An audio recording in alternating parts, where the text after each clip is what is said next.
Hello বন্ধুরা, কেমন আছেন সবাই? আশা করি সবাই ভালো আছেন। আজকে আমি আপনাদের সামনে কথা বলবো কিছু ইম্পর্টেন্ট টপিক নিয়ে, যেগুলো মনে হলো যে আপনাদের শেয়ার করা দরকার এবং অনেকের কোশ্চেন এগুলো থাকে মনের ভিতরে। তো আমি সেইগুলো নিয়ে আজকে কথা বলবো।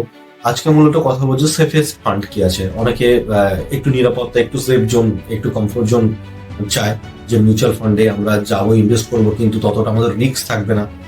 লার্জ ক্যাপ মিড ক্যাপ ফান্ডের থেকে কিন্তু অনেকটাই বেশি কিন্তু স্মল ক্যাপ এবং সেক্টরিয়াল ফান্ডে কিন্তু অনেকটা রিস্ক থাকে। তো তাদের জন্য মূলত এই ভিডিওটা, এবং নতুন এবং পুরনো ইনভেস্টররা কিন্তু বিনিয়োগকারীরা কিন্তু এই ফান্ডে কিন্তু ইনভেস্টমেন্ট করতে পারেন। দেখুন আমি আপনাদেরকে বোঝানোর চেষ্টা করব যে আপনাদের ভাষায়, সহজ সরল ভাষায়, যাতে আপনারা বুঝতে পারেন। ঠিক আছে? তো আজকে কথা বলবো লার্জ ক্যাপ ফান্ডের ব্যাপারে। তো লার্জ ক্যাপ ফান্ড বলতে আমরা মূলত বুঝি যে বড়, লার্জ মিনস হচ্ছে গিয়ে বড়। সো বড় কোম্পানি বা বড় ফান্ড, বড় যেগুলো থাকে সেই কোম্পানিগুলোকে বলা হয় লার্জ ক্যাপ ফান্ড, এবং এদের উপরে দেশের অনেকটা কিন্তু অর্থনৈতিক অনেকটা কিন্তু নির্ভর করে। এবং এই লার্জ ক্যাপ কোম্পানিগুলোর উদাহরণস্বরূপ আমরা কি বলতে পারি? এই লার্জ ক্যাপ কোম্পানিগুলোর উদাহরণস্বরূপ আমরা বলতে পারি যে আমাদের চারপাশে সব বড় কোম্পানি দেখি, যেমন হিরো হয়ে গেল, আপনার হিরো মোটোকাপ হয়ে গেল, বাজাজের যে আপনারা বাইক দেখেন, আপনারা স্টেট ব্যাংক দেখেন, এইচডিএফসি ব্যাংক দেখেন, আইসিআইসিআই ব্যাংক দেখেন, অ্যাক্সিস ব্যাংক দেখেন, এইরকম রিলেটেড যে কোম্পানিগুলোতে আছে, এবং আরো অনেক নাম আছে, 100টা নাম বলা এখানে সম্ভব নয়, সেইগুলো কোম্পানিগুলোকে বলা হয় লার্জ ক্যাপ কোম্পানি। এই লার্জ ক্যাপ কোম্পানিগুলোতে কি কি হয়, যা এই লার্জ ক্যাপ কোম্পানিগুলো কিন্তু আমরা মিউচুয়াল ফান্ডে, এদের ফান্ডে কিন্তু আমরা ইনভেস্টমেন্ট করতে পারি। তো বিভিন্ন কোম্পানির বিভিন্ন যে মিউচুয়াল ফান্ড যে কোম্পানিগুলো আছে, সেগুলো কিন্তু লার্জ ক্যাপ কোম্পানির বিভিন্ন রকম ফান্ড কিন্তু লঞ্চ করে, সেই ফান্ডগুলোতে কিন্তু আমরা ইনভেস্টমেন্ট করতে পারি। এবং লার্জ ক্যাপ কোম্পানির যে ফান্ডগুলো আছে, সেগুলো কি হয়, এমন একটা সেফেস্ট ফান্ড। এগুলো তো চটজলদি কিন্তু রিটার্ন দেখা যায় না, কিন্তু একটা স্টেডি রিটার্ন কিন্তু দেখা যায়। ইয়ার অন ইয়ার আমি যদি দেখি, বিভিন্ন কোম্পানির বিভিন্ন রকম ফান্ডে এভারেজে 20% কিন্তু আমরা রিটার্ন কিন্তু দেখতে পাই। এখানে আপনি কিন্তু লামসাম এবং এসআইপি মোডে কিন্তু আপনি ইনভেস্টমেন্ট করতে পারেন, এবং that is the one of the safest fund, এবং সুরক্ষিত, নিরাপদজনক কিন্তু এই মিউচুয়াল ফান্ড বা এই ক্যাটাগরি ফান্ডগুলো কিন্তু হয়। এবার আমি কথা বলবো যে সেফেস্ট ফান্ড বলতে আমরা কি কি ফান্ড বুঝি এবং এর উদাহরণ কি। তাহলে আসা যাক, অ্যাজ অন র্যাঙ্ক অনুযায়ী 26 জানুয়ারি অনুযায়ী আমি কিছু কাস্টমাইজ ফান্ডের কিছু কিন্তু আমি করেছি, শর্টেড করেছি। সেই ফান্ডগুলো আপনাদেরকে আমি বলছি। That is Nippon India large cap fund. এখানে কিন্তু আপনি লামসাম এবং এসআইপি মোডে কিন্তু আপনি ইনভেস্টমেন্ট করতে পারেন। আরেকটা আছে এইচডিএফসি টপ 100 ফান্ড। এখানে কিন্তু আপনি লামসাম এবং এসআইপি মোডে ইনভেস্টমেন্ট করতে পারেন। ICICI Prudential blue chip fund, এখানে কিন্তু আপনি ইনভেস্টমেন্ট করতে পারেন। জেএম লার্জ ক্যাপ ফান্ড, এগুলো কিন্তু আপনি ইনভেস্টমেন্ট করতে পারেন, এবং এডেলওয়াইজ লার্জ ক্যাপ ফান্ড, এগুলো কিন্তু আপনি ইনভেস্টমেন্ট করতে পারেন। সো আমি যদি এবার আমি যদি বলি যে লার্জ ক্যাপ ফান্ডের এগুলো ন্যাভ কি আছে, সেগুলো নিয়ে আমি ডিসকাস করছি। এবার চলে আসি আমার কম্পিউটার স্ক্রিনে, যেখানে আমি আপনাদেরকে দেখাবো যে এই ফান্ডগুলোতে কেন ইনভেস্টমেন্ট করা উচিত এবং কি কি অপরচুনিটি আমাদের জন্য আছে, এবং কেন এটাকে সেফেস্ট ফান্ড বলা হয়, সেগুলো আমি ডিসকাস করবো। সো চলে যাওয়া যাক আমার কম্পিউটার স্ক্রিনে। চলে এলাম আমার কম্পিউটার স্ক্রিনে। সো প্রথম আমি বলেছিলাম যে Nipon India large cap fund. Nipon India large cap ফান্ডে আমি কথা বলার আগে আমি দেখে নেবো যে এই ফান্ডটা 1 বছরের বা আমি 1 বছর ক্যাটাগরিতে যদি রিটার্ন দেখি, তো এই ফান্ডটা কিন্তু 1 বছরে আপনি কিন্তু 34.20% কিন্তু রিটার্ন দিয়েছে, যেটা কিন্তু একটা হিউজ রিটার্ন, যেটা আমি অনেক ভিডিওতে বলেছি যে এফডি রিটার্ন কিন্তু আপনি দেখতে পাবেন না এইরকম। সো এত পর্যন্ত যখন দেখছেন, এবার তো একটা তো লাইক তো অবশ্যই আশা করি, তো একটা লাইক অবশ্যই করবেন, এবং এখনো যারা চ্যানেলটা সাবস্ক্রাইব করেনি তার উদ্দেশ্যে বলবো চ্যানেলটা সাবস্ক্রাইব করবেন। এবার চলে আসা যাক এই ফান্ডের রিটার্ন ক্যালকুলেটর। দেখুন, এই ফান্ডে যেটা আপনি যদি বলি, এই ফান্ডে কিন্তু মিনিমাম কিন্তু এসআইপি শুরু হয়, কিন্তু মান্থলি এসআইপি কিন্তু 100 টাকা থেকে শুরু হয়। তো যারা একবারে মনে করছেন যে আমার কাছে খুব কম টাকা আছে, আমার কাছে খুব এর থেকে বেশি টাকা নেই, তারা কিন্তু এই ফান্ডে যেতে পারেন। দেখুন, 100 টাকা পার মান্থলি, আর কোম্পানি কি করবে, কিন্তু মান্থলি হিসাবে কিন্তু 100 টাকা। এবার আমি একটা লামসাম আমি পাঠাই, তো যে আপনি প্রতি মাসে যদি আপনি 1000 টাকা করে ইনভেস্টমেন্ট করেন, তো আপনার টোটাল ইনভেস্টমেন্ট কিন্তু দাঁড়াচ্ছে কিন্তু 12,000 টাকা, এবং আপনি রিটার্ন পাচ্ছেন কিন্তু 14,000 টাকা কিন্তু রিটার্ন পাচ্ছেন, বা 18% কিন্তু 18% কিন্তু আপনি এখানে কিন্তু রিটার্ন পাচ্ছেন। এবার চলে আসো হোল্ডিংস এর ব্যাপারে। সো হোল্ডিংস কথা বলতে গেলে আমি আপনাদেরকে বলেছিলাম যে that is the large cap safest fund. কেন? তো হোল্ডিংস বলতে আমরা বুঝবো যে পার্টিকুলারলি এই কোম্পানিগুলো স্টকে কিন্তু এই মিউচুয়াল ফান্ড কিন্তু ইনভেস্টমেন্ট করে। যেখানে আপনারা দেখতে পাচ্ছেন এইচডিএফসি ব্যাংক আছে, আইসিআইসিআই ব্যাংক আছে, অ্যাক্সিস ব্যাংক আছে, টাটা পাওয়ার আছে, ইনফোসিস আছে, যথারীতি কিন্তু এই কোম্পানিগুলোতে কিন্তু ইনভেস্টমেন্ট করেন কিন্তু এই Nippon India large cap fund. এবার চলে আসি আপনাদেরকে কথা বলবো রিটার্ন অ্যান্ড র্যাঙ্কিং। তো 1 বছরে কিন্তু এই ফান্ড কিন্তু 34% রিটার্ন দিয়েছে, 2 বছরে কিন্তু এই ফান্ড কিন্তু 24% রিটার্ন দিয়েছে, এবং 5 বছরে কিন্তু 18% রিটার্ন দিয়েছে, এবং ওভারঅল এখনো পর্যন্ত কিন্তু 16% কিন্তু রিটার্ন দিয়েছে।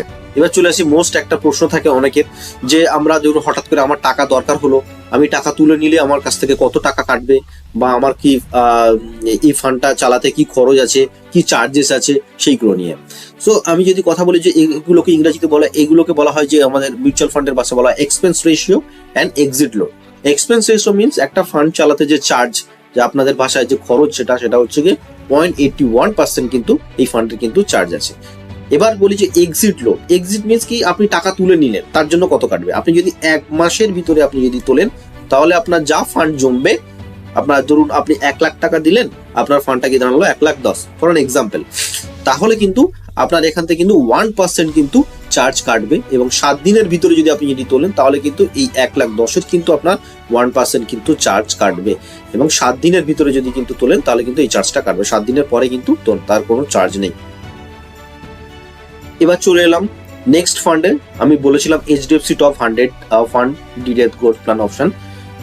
যারা এখনো লাইক করেনি তাদের উদ্দেশ্যে একটা তো লাইক করুন, আপনার ভিডিও দেখেন, লাইক খুবই কম পাই, একটা তো লাইক তো বানতা হয়। ওয়েল, সো চলে এলাম এইচডিএফসি টপ 100 ফান্ডে। দেখুন এই ফান্ডটা কিন্তু আপনার কিন্তু 3 বছরের রিটার্ন হচ্ছে কিন্তু 22.12% কিন্তু রিটার্ন আছে, এবং এটা কিন্তু একটা লার্জ ক্যাপ ক্যাটাগরির একটা ফান্ড, ঠিক আছে। সো এবার চলে লার্জ ক্যাপ ক্যাটাগরির কিন্তু একটা ফান্ড যার 4+ কিন্তু রেটিং আছে। মিনিমাম এসআইপি কিন্তু আপনি 100 টাকাতে কিন্তু এটাও আপনি 100 টাকাতে কিন্তু আপনি শুরু করতে পারেন ফান্ডের। So JM large cap fund এখানে আছে, এই ফান্ডে কিন্তু আপনি ইনভেস্টমেন্ট করতে পারেন। এর কারেন্টলি হচ্ছে গিয়ে ন্যাব আছে 151 টাকা 33 পয়সা। এখানে কিন্তু আপনি ইনভেস্টমেন্ট করতে পারেন, এটাও কিন্তু লার্জ ক্যাপ ক্যাটাগরির ভিতরে কিন্তু পড়ে। যারা কিন্তু একটা স্টেডি রিটার্ন চান, আমি তাদেরকে বলেছি তারা কিন্তু এই ফান্ডে কিন্তু ইনভেস্টমেন্ট করতে পারেন। 2013 সালে কিন্তু এই ফান্ড শুরু হয়েছিল, এখনো পর্যন্ত এই ফান্ড কিন্তু রিটার্ন দিয়ে গেছে। আপনার 3 বছরে যদি আমি ক্যাপাবিলিটি দেখি তো 19.40% কিন্তু রিটার্ন দিয়ে গেছে। এবার চলে আসি রিটার্ন ক্যালকুলেটর। এখানে কিন্তু আপনি মান্থলি এসআইপি কিন্তু 100 টাকা করতে পারেন, এবং কিন্তু ওয়ান টাইম কিন্তু আপনি 1000 টাকা কিন্তু আপনি এখানে ইনভেস্টমেন্ট করতে পারেন। 1 বছরে আপনি যদি ইনভেস্টমেন্ট করেন, যদি 1200 টাকা ইনভেস্টমেন্ট করেন, সেখানে কিন্তু আপনার 20% কিন্তু আপনি ইয়ারলি রিটার্ন দেখতে পাবেন।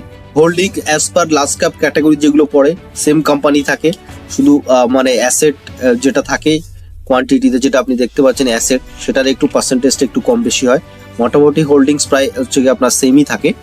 এবার চলে আসে এক্সপেন্স রেশিও আর হচ্ছে গিয়ে চার্জ।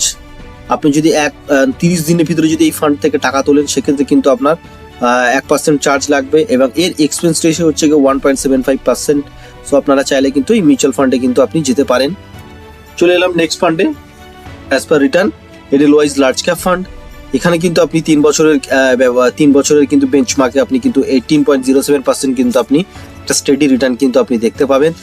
আর এই ফান্ডে কিন্তু কারেন্ট ন্যাব আছে 78.84 রুপিস কিন্তু ন্যাব আছে। মিনিমাম এসআইপি আপনি 100 টাকা থেকে শুরু করতে পারেন। রেটিং 4 আছে, আর এর ফান্ড সাইজ কিন্তু 685.68 শেয়ার কিন্তু এর কিন্তু ফান্ড সাইজ আছে। এবার চলে আসি রিটার্ন ক্যালকুলেটর। এই ফান্ডে কিন্তু একটা স্পেশালিটি হচ্ছে লামসাম এবং এসআইপি মোডে কিন্তু আপনি ইনভেস্টমেন্ট করতে পারেন 100 টাকাতে, ন্যূনতম ইনভেস্টমেন্টের 100 টাকাতে। আর হোল্ডিংস আমি আগেও বলেছি যে অ্যাজ পার সেমই থাকে, বিকজ লার্জ ক্যাপ কোম্পানিগুলো একই থাকে, সব ফান্ডের জন্য একই রকম হয়। আসা যাক লাস্ট পয়েন্টে, যেটা হচ্ছে এক্সপেন্স রেশিও। এই ফান্ডের এক্সপেন্স রেশিও হচ্ছে 0.77% এক্সপেন্স রেশিও। আর আপনি যদি 3 মাসের ভিতরে যদি আপনি টাকা তোলেন, তাহলে কিন্তু আপনার 1% কিন্তু এক্সিট লোড আছে। আপনি এছাড়া যদি অন্য লার্জ ক্যাপ ফান্ডে যদি ইনভেস্টমেন্ট করতে চান এবং কম নেবে, তাহলে আপনার জন্য কারেন্টলি লঞ্চ করতে যাচ্ছে আপনার মতিলাল ওয়াসল লার্জ ক্যাপ ফান্ডে আপনি ইনভেস্টমেন্ট করতে পারেন, এবং পিজিআইএম মিউচুয়াল ফান্ডের কিন্তু লার্জ এবং মিড ক্যাপ কিন্তু ফান্ড লঞ্চ করতে যাচ্ছে রিসেন্টলি। এখন কিন্তু এনএফও পিরিয়ডের ভিতরে আছে, চাইলে আপনি দুটো ফান্ডের ভিতরে কিন্তু যে কোনো ফান্ডে কিন্তু আপনি ইনভেস্টমেন্ট করতে পারেন। সো একটা ভিডিওটা যদি ভালো লেগে থাকলে একটা লাইক অবশ্যই করবেন, চ্যানেলটা সাবস্ক্রাইব করবেন এবং নোটিফিকেশন আইকনটা প্রেস করবেন। তাতে কি হবে, আপনি মিউচুয়াল ফান্ড রিলেটেড সমস্ত কিছু ইনফরমেশন টাইম টু টাইম কিন্তু আপনি নোটিফাইড হবেন এবং দেখতে পাবেন। ভালো থাকবেন, সুস্থ থাকবেন, দেখা হচ্ছে আবার পরের ভিডিওতে।